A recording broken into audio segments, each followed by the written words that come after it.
அம்மா போனை சார்ஜ் போட்டு போறேன். போன் வந்தா எதுவும் எடுக்காத. அம்மா போனை யாருமா எடுத்தது? நான் தான் எடுத்தேன். டேய் உனக்கு ஒரு வேலையே இல்லையாடா? யாரு அது? சஞ்சய் என் ஃப்ரெண்டு. பொண்ணு வயசு கட்சி அம்மா கிட்ட மாட்டி விடுவா. டேய் வேணாண்டா. அப்போ யார் அது? உண்மையை சொல்லு. ஏய் இப்பதான்டா ஒரு 2 மாசமா லவ் பண்ணிட்டு இருக்கேன்டா. ப்ளீஸ்டா தாலி எடுத்து விட்டுறாதடா. சரி சொல்ல மாட்டேன், போச்சு போ. ஏய் தேங்க்ஸ்டா.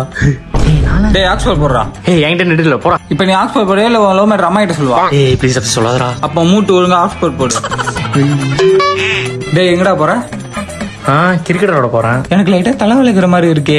அதுக்கு நான் என்ன பண்றது? இப்ப நீ எனக்கு வந்து மெசேஜ் பண்றே இல்ல உன் லவ். டேய் இன்ஸ்டால ஒரு ரீல்ஸ் ஒன்னு போட்டுக்கிறேன், அதை ஸ்டோரி நீ போடுறேன். பண்ற பைத்தியக்கார ரீல்ஸ் அதை எடுத்து நான் ஸ்டோரி வேற பண்ண ஓடுறா. அம்மா இவன் ஒரு பொண்ணு. ஏய் ப்ளீஸ் சொல்லாதடா. அப்ப மூட்டு ஒழுங்கா போடு. மச்சான் ஆர்சிபி மேட்ச்லாம் பாத்தியா? சும்மா வேற லெவல்ல விளையாடுறானுங்க. இந்த வருஷம் கண்டிப்பா ஆர்சிபிக்கு தான் மச்சான் கப்பு. ஓ நீ ஆர்சிபி டீம்ல வரேன் இரு. ஹே இப்ப மட்டும் நான் சொல்றத நீ சொல்லல, உன் லவ் மேட்டர் அம்மா கிட்டே மாட்டி விட்டுருவேன். இந்த வருஷம் ஆர்சிபிக்கு லாலிபப்பு தான். 18 வருஷம் குருசாமியும் நாங்க தான். ஏய் நீ போய் அம்மா கிட்டே போய் சொல்லிக்கோ.